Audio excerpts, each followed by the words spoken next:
अगदी स्पष्टपणे सांगितल्या. महाराष्ट्राच्या मनामध्ये शंका आहे.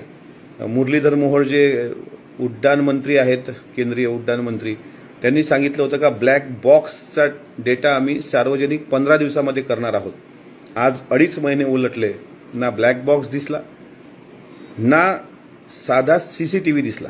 माझे साधे प्रश्न आहेत जे महाराष्ट्राच्या अर्थसंकल्पीय अधिवेशनामध्ये सातत्यानं रोज माझ्या पद्धतीनं जेवढी माझी क्षमता असेल, जेवढं माझी कुवत असेल, जेवढी माझी तयारी असेल, त्या पद्धतीनं मी पत्रकार बांधवांच्या माध्यमातून, सोशल मीडियाच्या माध्यमातून, फेसबुक, इन्स्टा, ट्विटरच्या माध्यमातून विचारत होतो. मला वाईट या गोष्टीचं वाटतं की अलीकडे महाराष्ट्रात गाजत असलेलं भोंदूबाबाचं प्रकरण म्हणजे कॅप्टन अशोक खरात प्रकरणामध्ये हजारो CCTV, हजारो व्हिडिओ हे मीडियाच्या माध्यमातून महाराष्ट्राच्या समोर आले. पण अजितदादा नेमके देवगिरीवरून किती वाजता निघले, ते त्या ज्या गेटमधून विमानात प्रवास करायचे, ते कलिना गेट नंबर 8, त्यावेळेसपर्यंत त्यांच्यासोबत किती लोक होती.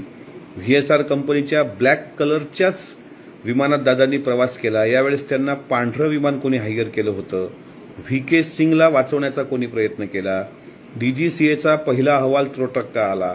दुसऱ्या अहवालामध्ये सुद्धा, पहिल्या अहवालामध्ये, तेरापाणी अहवालामध्ये साधारण गोजूबावीच्या ठिकाणी जिथे झाडच नव्हतं तिथे झाड दाखवलं गेलं. नंतर हे वेगळे प्रश्न उपस्थित होतात. त्यामुळे हा महाराष्ट्रामध्ये संभ्रम आहे की ज्या अजितदादांनी महाराष्ट्र पुढे नेण्याचं स्वप्न बघितलं होतं, त्या अजितदादांचा FIR सुद्धा महाराष्ट्रात झाला नाही. मी स्वतः महाराष्ट्राच्या अर्थसंकल्पीय अधिवेशनाच्या शेवटच्या भाषणामध्ये, काँग्रेस पक्षाचे काही लोक माझं जर हे लाईव्ह ऐकत असतील तर त्यांना आवर्जून सांगतो की राहुल गांधीजींचं मी आभार मानले होते आणि कर्नाटक सरकारच्या बँगलोरमध्ये तो 0 FIR झाल्याबद्दल त्यांचे आभार पण मानले होते. पण महाराष्ट्रात तो का होऊ शकला नाही, हे जरी मी सरकारमध्ये असलो तर मी माझं कर्तव्य केलं. मी महाराष्ट्राच्या मुख्यमंत्र्यांना भेटलो, दुसऱ्यांदा स्मरणपत्र दिलं. त्याच्यानंतर स्वतः आमदार रोहित पवारांसोबत, मला माहीत होतं की ते एका वेगळ्या पक्षाचे आहेत, मी एका वेगळ्या पक्षाचा आहे. कदाचित त्यांच्यासोबत माझं जाणं बऱ्याच लोकांना आवडणार नाही, पण तरीही ते जे मांडणी करतायत, ते जे लढा उभारतायत, ते उपमुख्यमंत्री अजितदादांच्या अपघाताच्या संदर्भात उभारतायत. त्यामुळं माझी सत्सद विवेक बुद्धी आणि माझी नीतिमत्ता जर मी शिवशाहू फुले आंबेडकरांचं नाव घेत असेल तर मला हेच सांगते की अजितदादांसाठी जो कोणी फाईट करत असेल, जो कोणी, त्यांच्यासोबत आपण त्यांना समर्थन केलं पाहिजे. मी शिंदेसाहेबांच्या पक्षाचे मंत्री संजय शिरसाट साहेब यांनी सुद्धा या प्रकरणाची चौकशी होण्याकरता झाली पाहिजे प्रयत्न, VK सिंगच्या संदर्भात प्रश्न उपस्थित केले, त्यांचे मी आभार मानतो. किंवा माझ्या वरिष्ठ सभागृहामध्ये काँग्रेसचे आमदार भाई जगताप असतील, शिवसेनेचे उद्धव बाळासाहेब ठाकरे गटाचे सचिन अहिर साहेब असतील, काँग्रेसचे दुसरे आमदार राजेश राठोडजी असतील, त्याच्यानंतर पवारसाहेबांच्या पक्षाचे प्रदेशाध्यक्ष सन्मान्य शशिकांत शिंदेसाहेब असतील, या लोकांनी ज्या पद्धतीनं आवाज उचलला ती सुद्धा वाखाणण्यासारखं आहे. ते आपल्याला म्हणजे दुर्लक्षित करून चालणार नाही. त्याचप्रमाणे खालच्या सभागृहात सुद्धा आमदार सुनील शेळके, आमदार चेतन तुपेजी यांनी सुद्धा आणि माझ्या पक्षाच्या सर्व विधानसभेच्या आमदारांनी मुख्यमंत्र्यांना पत्र पण दिलं. स्वतः सुनेत्रा वहिनींच्या अध्यक्षतेखाली एक शिष्टमंडळ मान्य मुख्यमंत्र्यांना भेटलं. पण CIDची चौकशी असेल, आणखी काही चौकशा महाराष्ट्र सरकारनं लावल्या असतील तर इतक्या थंड गतीनं तो विषय अजूनही चालू आहे की अद्यापही CCTV मिळाला नाही. त्यामुळं आता हे जे काही अजितदादांचा विषय हा काळाच्या पटलावरून असाच उडून जाऊ नये. नेमकं दादांसोबत काय झालं, दादांच्या घरी कोण कोण आलं, दादा विमानात बसायला प्रवृत्त कोणी केले, दादाच्या घातपातामागं किंवा विमान अपघातामागं काही अंधश्रद्धेचे ठाकतोळे आहेत का, काही जादूटोणा झालेला आहे का, दादा हे पुरोगामी विचाराचे होते, त्यांच्या गळ्यात, हातात, बोटात कुठेही माणिक, मोती, पाचू अशा बुवा महाराजांनी दिलेल्या अंगठ्या नव्हत्या, हातामध्ये गंडे धागे दोरे नव्हते. ते अगदी स्पष्ट शारदामाईचा वारसा चालवावा आणि त्याचप्रमाणे त्या पुरोगामी घराचा वारसा त्यांनी जपला होता. त्यामुळे मला असं सांगायचं आहे की हे सगळं महाराष्ट्राच्या समोर आलं पाहिजे आणि त्या अनुषंगानं आज चर्चा होती. मी आपल्या प्रश्नाला उत्तर द्यायला इथे आलोय. बरेच लोक वेगवेगळ्या ठिकाणाहून, कोणी बारामतीवरून जुळलंय, कोणी नाशिकवरून जुळलंय, कोणी मुंबईवरून जुळलंय.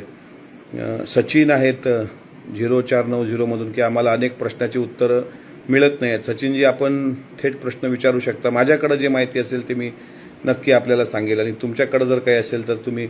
ओंकार शिंदे जुळलेले आहेत, कृष्णू पाटील, भूषण रावत, बावस्करजी, हे सगळी लोक आता जुळलेले आहेत. त्यामुळं खालच्या कमेंट बॉक्समध्ये आपले प्रश्न ऐकायला मला. कोल्हापूरमधून अतुल, कोल्हापूरकरांना, कारण शाहू महाराजांच्या भूमीतली आपण माणसं आहात त्यामुळं आपल्याला सुद्धा मानाचा मुजरा. मयूर राऊत आहेत. प्रथमेश विचारतायत ती अजित पवारांचीच बॉडी होती का? हे सुद्धा प्रश्न अनेक महाराष्ट्राच्या मनात आहेत, कारण शेवटपर्यंत त्या बाबतीत स्पष्टीकरण जोपर्यंत DGCAचा अहवाल, आता अंतिम अहवाल येणार नाही तोपर्यंत, आता ती बॉडी अर्थातच पारिवारिक जो अंत्यविधी झाला तर ती सर्वांनी ते DNA टेस्ट वगैरे झाल्यानंतर त्याच्यावर शिक्कामोर्तब झाल्यानंतरच दादांच्या पार्थिवावर शेवटचा अग्निडाग दिला गेला. त्याच्यामुळं तीच बॉडी असावी असं म्हणजे आहेच, त्यात काही दुमत असण्याचं कारण नाही. अजय बदादे विचारतायत, दादा मला एक कळत नाही, आपण एखादी गाडी घेतली तर त्याला सेफ्टी असते तर विमानाला का नाही? पारखे म्हणतायत 6 बॉडी होती तर 5 सांगण्यात आले साहेब, त्याची चौकशी झाली पाहिजे. आणि बरोबर आहे, सेफ्टीच्या संदर्भामध्ये मला माहिती आहे दादा जितके प्रवास करायचे, अगदी त्यांच्या 4 चाकी गाडीमध्ये सुद्धा सीट बेल्ट लावल्याशिवाय, मागं पिलो डोक्याच्या मागं, म्हणजे अचानक गाडी जर ब्रेक लागले तर इथं मार लागायला नको, त्याची सुद्धा ते काळजी घेत होते. सीट बेल्ट लावल्याशिवाय ते गाडीत बसत नव्हते. आणि असे दादा अचानक इतक्या असुरक्षितपणे जाऊ शकतील? व्हिजिबिलिटीच्या संदर्भामध्ये खोटी दिशाभूल माहिती दिली गेली का?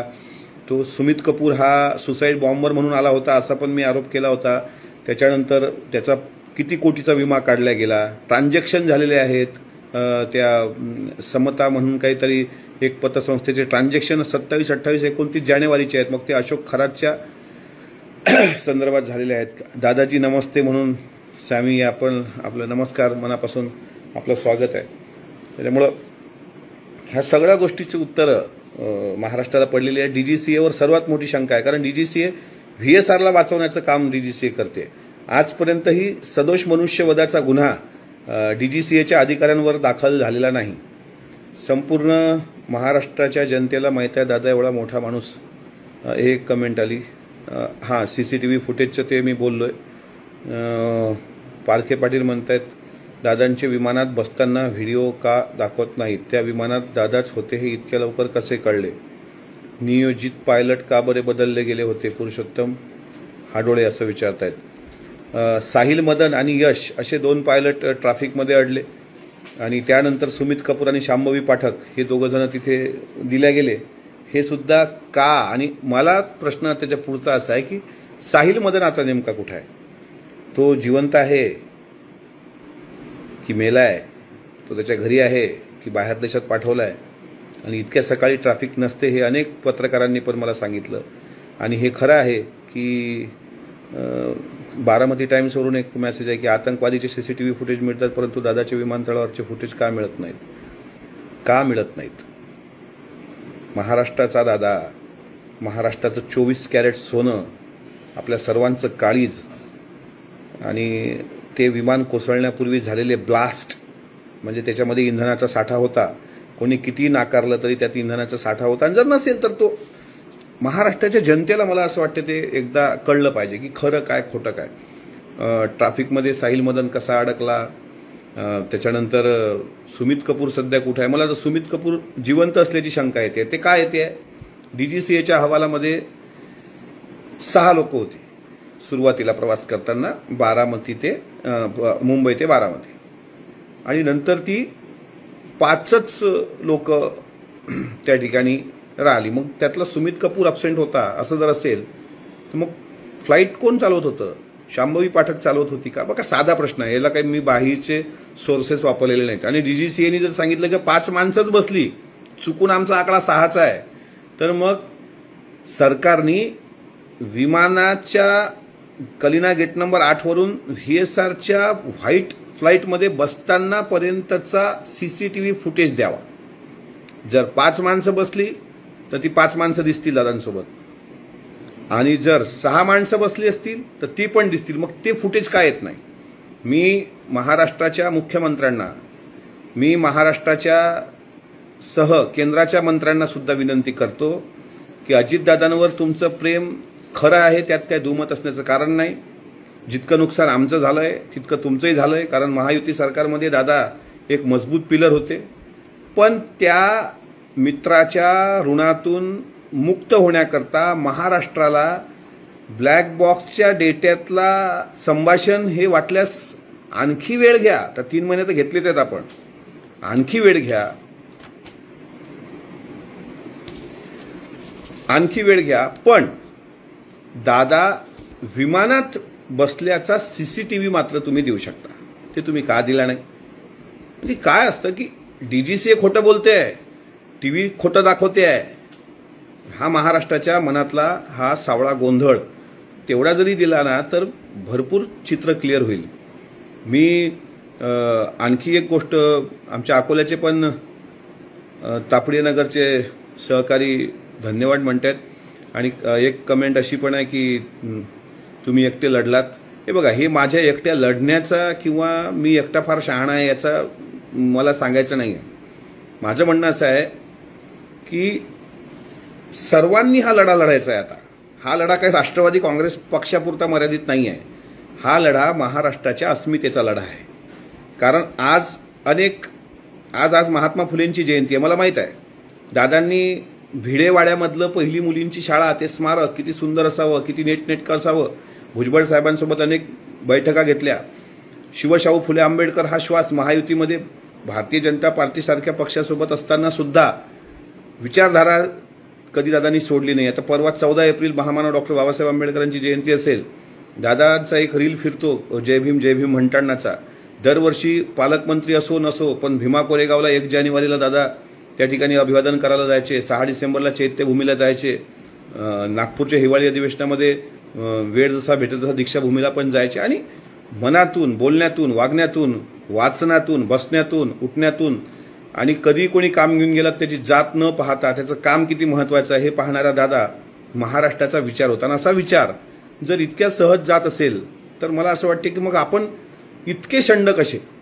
मी स्वतःला शंड म्हणून घेतोय, कारण याचा अर्थ असा आहे की जर दादांनी माझ्यासारखे हजारो कार्यकर्त्यांवर प्रेम केलं तर हा महाराष्ट्र असा पेटायला पाहिजे होता. हे झालं कसं? संभाजी महाराजांची तुळापूरला ज्या पद्धतीनं त्यांच्या शरीराचे तुकडे करून ती इतस्तता मारणारावर फेकल्या गेल्यानंतर नंतर मग संताजी धनाजींचा उठाव झाला, मग औरंगजेबाच्या तंबूचे कळस कापले गेले होते. हा 400 वर्षापूर्वीचा इतिहास आहे.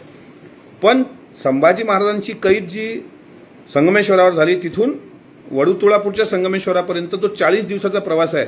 तिथं त्यांना वाचवण्याचा कुठं प्रयत्न झाल्याचं इतिहासात मला दिसत नाही. त्यामुळं अजितदादांचा विमान अपघात होऊन आता 2.5 महिने उलटले, पण अजूनही महाराष्ट्र वाट पाहतोय की हे नेमकं काय. अजूनही महाराष्ट्राच्या डोळ्यातले अश्रू थांबत नाही आहेत. त्यामुळं हा लढा इतका सोपा आहे असं मला वाटत नाही. तो आपल्याला लढावा लागेल. आपण आता, माझा एक विचार मला या ठिकाणी मांडावा वाटतोय, तो सुद्धा आपण कमेंटमध्ये यस नो म्हणून सांगावा. जस्टिस फॉर दादा अशा विषयाला धरून मी स्वतः महाराष्ट्रामध्ये रखरखल्या उन्हातच, जमल्यास संभाजी महाराजांची जयंती आहे 14 मेला, 14 मेच्या जयंतीचा ते पर्व सुरू झाल्यानंतर दादांच्या ह्या सगळ्या याला, तोपर्यंत आपण वाट बघू. सरकार म्हणजे मीच, DGCAचा अहवाल काय येतोय तोपर्यंत आपण वाट बघूया की साधारणपणे CCTV फुटेज आपल्यापर्यंत येऊ शकतं का. त्याच्यामुळं महाराष्ट्रामध्ये जस्टिस फॉर दादा अशी ग्रामीण भाग, तालुका स्तर, जिल्हा स्तरावर एक यात्रा काढायची, आणि त्या यात्रेमध्ये आपण प्रत्येक ठिकाणी एक गाडी, तिथले काही आपले कार्यकर्ते ग्रामपंचायतमध्ये जायचं, ग्रामसभेचे ठराव घ्यायचे, ज्या ग्रामसभेत प्रशासक असेल प्रशासकांकडून ग्रामसभेचा ठराव घ्यायचा, आणि तशी यात्रा आणि त्याचं मोठं कागदपत्र घेऊन आपण महाराष्ट्राच्या माननीय मुख्यमंत्र्यांकडं माननीय उपमुख्यमंत्री आदरणीय सुनेत्रा वहिनी असतील, माननीय एकनाथ शिंदे साहेब असतील, यांच्याकडं आपण गेलं पाहिजे. कारण अर्थातच ते इतकं सोपं नाही आहे, त्याला फार मोठी यंत्रणा तयार करावी लागेल. पण मला असं वाटते की जनरेटा आणि जनतेचा उठाव हा सर्व गोष्टीला न्याय देण्याला कारणीभूत ठरू शकतो. त्यामुळे मला असं वाटते की आपण काही सूचना सुचवाव्यात. आपण मला सहकार्य करताय, आम्ही सोबत आहोत साहेब, असं पण आता एक कमेंटमध्ये मी वाचतोय. आणि असेच तुम्ही जर सोबत असलात तर आपण हा लढा उभारण्याचा माझा मानस आहे. त्याच्यामुळं आता एक if the chief minister of Maharashtra is in such a state what will happen and people will solve, असा एक मेसेज आहे. जस्टिस फॉर दादासाठी आम्ही तयार आहोत. सामान्य जनता काही करायला तयार आहे. सरकारची भूमिका काय त्यात बघून तर वाटत नाही त्यांना काही देणं घेणं आहे. मी मात्र महाराष्ट्र विधिमंडळाचा एक सदस्य या नात्यानं, कारण माझा कार्यकाळ अजून 14 मे 2026ला संपणार आहे. तोपर्यंत मी आहे आमदार पदावर अजितदादांच्या आशीर्वादाने. मी तुम्हाला मनापासून एक सांगतो, 40 वर्ष ज्या विधिमंडळाचे दादा सदस्य होते त्या विधिमंडळामध्ये एक दिवसाचं स्वतंत्र चर्चासत्र असायला पाहिजे होतं. किंवा आमची जी आयुधं असतात विधान परिषदेची त्यामध्ये अल्पकालीन चर्चा हा घेण्याचा अधिकार हा विरोधी पक्षाचा असतो. तशी चर्चासुद्धा माननीय शशिकांत शिंदे साहेबांनी लावण्यासाठी प्रयत्न केले, पण दुर्दैवानं शेवटच्या दिवसापर्यंत चर्चा झाली नाही. तुम्हाला आठवत असेल की माझा एक फोटो व्हायरल झाला होता, तो होता दादांचा फोटो घेऊन मी विधिमंडळाच्या पायऱ्यांवर बसल्याचा. त्यावेळेस अनेक आमदार माझे सहकारी बाजूला जात असताना मी त्यांना विनंती केली होती की आपण 10 मिनिटं तरी इथे आंदोलन करूया, जेणेकरून त्याची दखल सरकारकडून, सरकारमध्ये असलो तरी काय हरकत नाही ना, घेतल्या जाईल. तिथे गेल्यानंतर आपल्याला सरकार विचारेल आणि आंदोलन कशा करता 10 मिनिटाचं. तुम्ही म्हणता सत्तेत राहून तुम्ही आंदोलन करताय, तुम्हाला लाज वाटत नाही का, असा पण तुम्ही उलट प्रश्न विचारणार.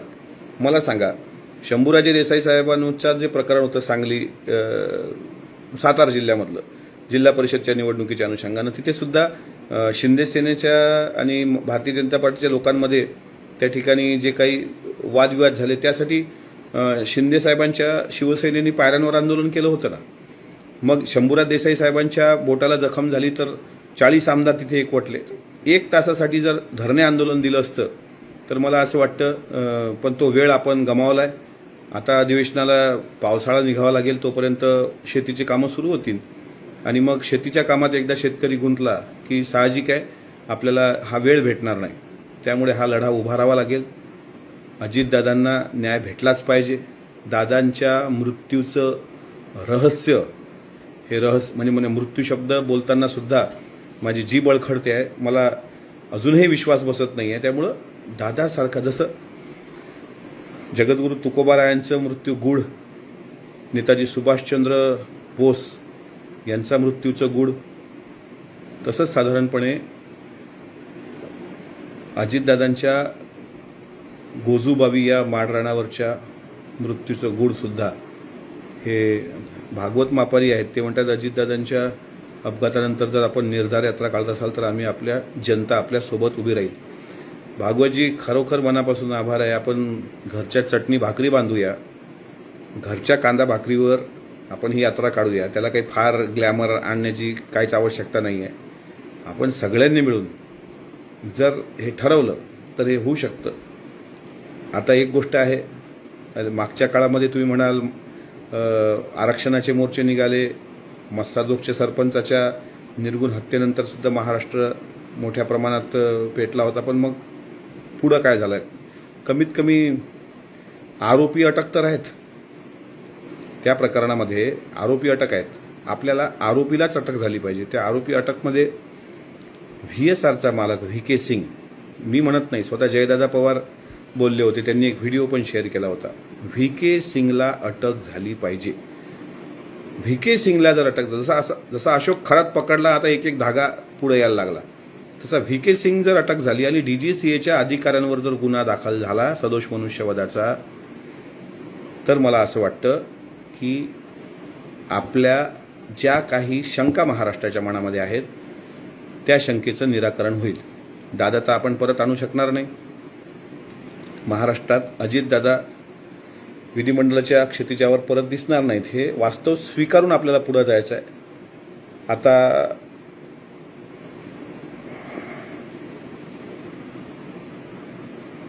दादांनी महाराष्ट्रासाठी भरपूर काही केलं, पण दादांसाठी कोणीच काही केलं नाही साहेब. संग्रामसिंगजी, आपल्या भावनेशी मी सहमत आहे, पण आता आपल्याला भावनिक न होता प्रॅक्टिकली आपल्याला लढा द्यावा लागेल. मी स्वतःला भाग्यवान समजतो की अशा लोकनेत्यासोबत मला आयुष्याची 10 वर्ष काढता आली. दादांच्या आईचा आशीर्वाद मिळाला, दादांच्या परिवाराकडून भरपूर शिकता आलं, आणि आता भावनिक न होता हा लढा, एक सतीश म्हणून आहेत, खरात कनेक्शन असू शकतं अशी शंका आहे. ही शंका मला दाट शंका आहे, ही प्रबळ शंका आहे. जरी पवार परिवार अंधश्रद्धेच्या कोसो दूर असेल तरी त्या परिवारावर अशा प्रकारचं वक्रदृष्टी टाकण्याचं कुभांड हे काही अंधश्रद्धाळू लोक करण्याची शक्यता नाकारता येत नाही. मी महाराष्ट्र अंधश्रद्धा निर्मूलन समितीमध्ये सुद्धा बरेचदा त्यांचे कॅडर कॅम्प मी स्वतः जॉईन केलेले आहेत. मी स्वतः गाडगे महाराजांना, राष्ट्रसंत तुकडोजी महाराजांना मानणारा आहे. त्या गुरुदेव सेवा मंडळामध्ये माझी जळणगळण झालेली आहे. ज्या तुकोबांनी ऐसे कैसे झाले भोंदून कर्म करुणी म्हणती साधू, अंगा लावून या राख डोळे झाकून करती पाप, दावी वैराग्याची कळा भोगी विषयाचा सोहळा, अशा पद्धतीनं अंधश्रद्धेवर प्रहार केलेत. किंवा नवसाय असे पुत्र होती तरी का करणे लागे पती, असा रोकडा प्रश्न तुकोबांनी विचारला. किंवा चमत्काराच्या भरी पळूनी झाली अनेकांची धूळधानी, आणि संत चमत्कार यापुढे कोणी नकावरनू सज्जन हो. ज्या महाराष्ट्रामध्ये अशोक खरातनी एक चिंचोका 1 लाख रुपयाला विकला, 2.5-5 लाख रुपयाच्या शिवाच्या पूजा त्या ईशान्येश्वर मंदिरामध्ये लोकांकडून करून घेतल्या, त्या महाराष्ट्राला आज शिवशाहू फुले आंबेडकर, गाडगे महाराज, तुकडोजी महाराज कसे पटवून द्यायचे, हा सुद्धा एक फार मोठं अग्निदिव्य आपल्यासमोर आहे.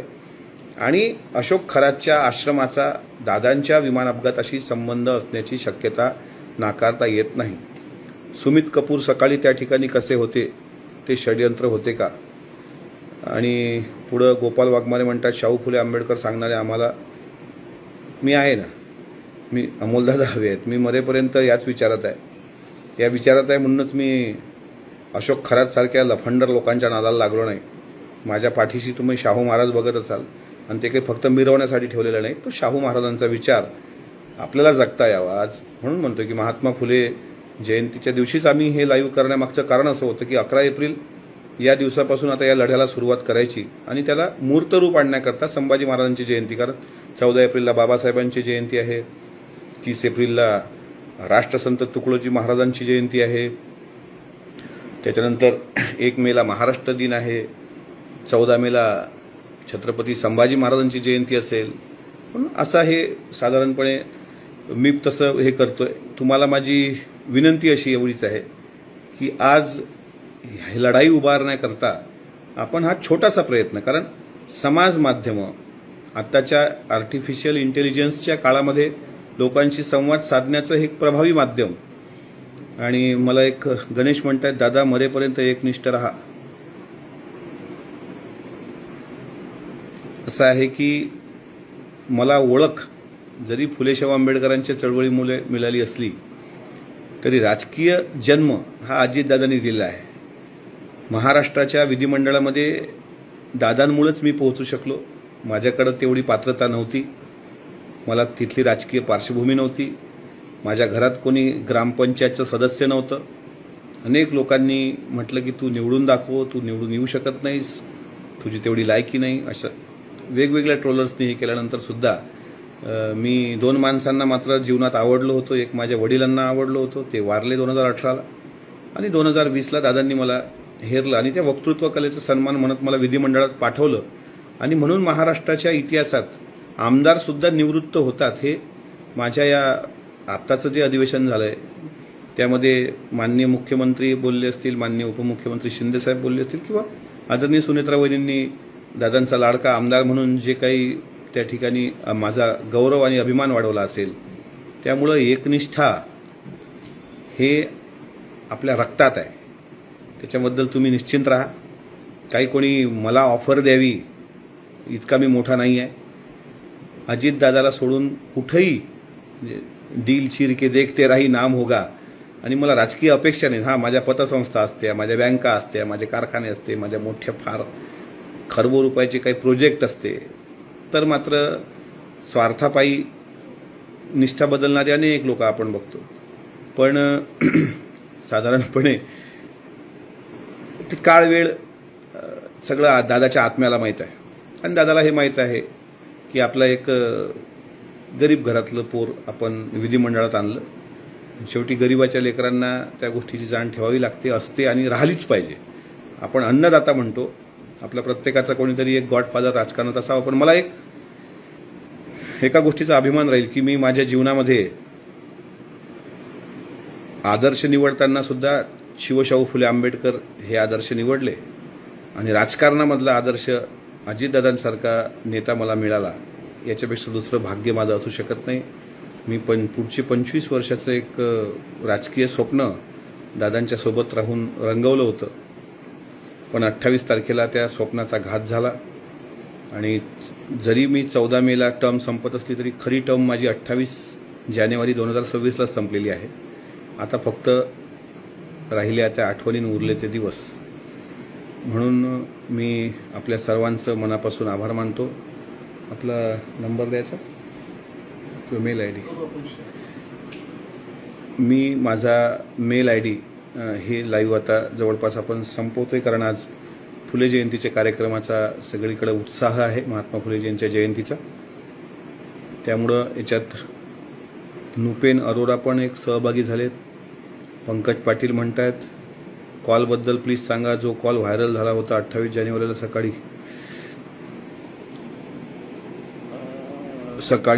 ते खरं आहे का? दादांनी कॉल केला होता का अपघाताच्या काही मिनिटापूर्वी? प्लीज याचे उत्तर द्यावे. विधान भवनाच्या परिवर्तन, हा जो प्रश्न तुमचा आहे पंकज पाटील 28 जानेवारीच्या कॉलच्या संदर्भामधला, तर त्याचा टायमिंग जर बघितला तर त्या टायमिंगच्या वेळेस ते विमान गोजूबावीच्या आकाशात घिरट्या मारत असावं. आणि मला एवढं माहीत आहे विमान लँड झाल्याशिवाय कव्हरेज येत नाही.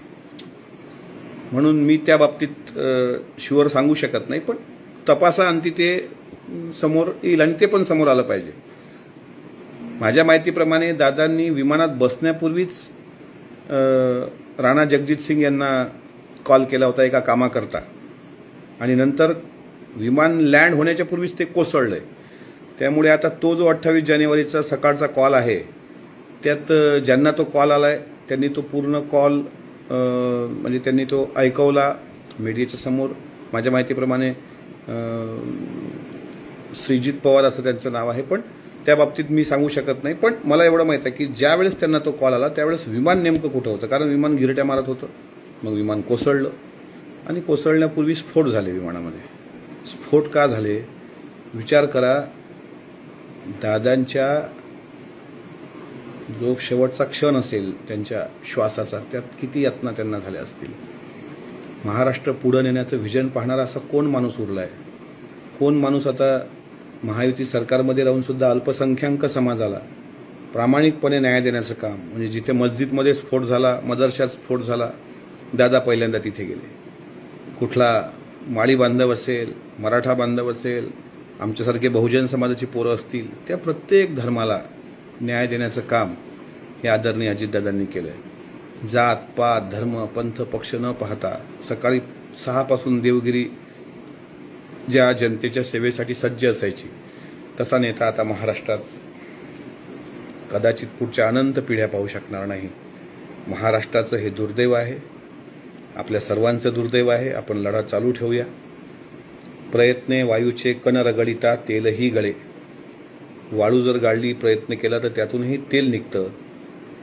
दादांच्यासाठी न्यायिक लढा उभारण्याकरता भावनात्मक जितका महत्त्वाचा आहे, तितका हा लढा राष्ट्रहितासाठी, महाराष्ट्राच्या हितासाठी. आणि दादांचं अकाली जाणं त्याच्यामागं कोण आहे, ते कोणी घडून आणलंय का, आणि जर तो अपघातच होता तर ते पण तुम्ही महाराष्ट्राच्या समोर आणा. पिंकी माळीच्या वडिलांची भेट घेतल्यानंतर त्यांनी एवढं सांगितलं होतं मला की माझ्या मुलीने 5 विमान प्रवास केलेत, पण ते ब्लॅक रंगाच्या VSR विमानामध्ये. हे पहिल्यांदा त्याच्याकरता नादुरुस्त विमान आणलं गेलं. आणि मला जेवढं माहीत आहे की एका आमच्याच PR सांभाळणाऱ्या एका व्यक्तीने सेकंड हँड विमान घेतलं होतं. त्याचे पण कॉल डिटेल चेक केले पाहिजे. CDR त्याचा 28 जानेवारीचा निघाला पाहिजे, 27 जानेवारीचा निघाला पाहिजे. आणि म्हणून हा न्यायिक लढा आपल्याला उभारावा लागेल. अजून आपले काही प्रश्न असतील तर आपण नक्की विचारावे. आपण या कमेंट बॉक्समध्ये सुद्धा कमेंट करा. थोड्या वेळानंतर मी ते बघेल आणि आपल्या सर्व प्रश्नांचे उत्तर देईल. तुर्तास आता तुमच्याशी अधिक बोललो. परत एकदा जड अंतःकरणाने ह्या विषयाला घेऊन मी आपल्यासमोर आलो. मी आता ठरवलं आहे की आता डोळ्यातून अश्रू न गाळता, भावनिक न होता आपण प्रॅक्टिकल झालं पाहिजे आणि एक वास्तव स्वीकारून आपण पुढं जाऊया की दादा आज आपल्यामध्ये नाहीत. त्यामुळे ते वास्तव स्वीकारा, तिथून पुढं जाऊ. 14 एप्रिलला महामानव डॉक्टर बाबासाहेब आंबेडकरांची जयंती 2 दिवसावर आहे. या संयुक्त जयंतीच्या शुभेच्छा देतो आणि राज्याचे दिवंगत उपमुख्यमंत्री आपले सर्वांचे लाडके दादा त्यांच्या आठवणींना मानाचा मुजरा करतो. जिथे कुठे असतील त्यांनी आम्हाला लढण्याचं बळ द्यावं हीच त्यांच्या चरणी मी म्हणणार नाही, कारण ते चरणाला स्पर्श करू देत नव्हते. ते गाडगे बाबा सांगणाऱ्यांपैकी नव्हते कदाचित, पण गाडगे बाबांचं आचरण करणाऱ्यांपैकी दादा होते. त्यामुळे त्यांच्या देवगिरीवर कोणी गेलं आणि पायाला स्पर्श केला तर दादा त्याला बोलायचे आणि लोकांना ते बोलणं पण आवडायचं. एकच उदाहरण सांगेल. चंद्रपूर जिल्ह्यातलं एक शिष्टमंडळ मागील आठवड्यामध्ये म्हणजे दादा असताना मंगळवारच्या दिवशी मंत्रालयात कॅबिनेट संपल्यावर त्यांना भेटायला गेलं. दादांनी त्यांना विचारलं कुठं असता, ते म्हणाले आम्ही चंद्रपूरला असतो. मग दादा ओरडले, इतक्या लांब यायला तुम्हाला कोणी सांगितलं, कशाला इतक्या लांब येता, तुम्ही गरीब माणसं आहात, तुमचं प्रवास इतक्या लांब होतो, काय काम आहे. काम काहीच नाही. त्यांनी सांगितलं दादा आम्हाला काम काहीच नाही, तुम्ही काम करताना पाहिल्यानंतर आम्हाला ऊर्जा मिळते, आम्ही दर महिन्याला येत असतो, तुम्हाला दुरून पाहतो आणि ती ऊर्जा घेऊन आम्ही आमच्या भागात काम करतो.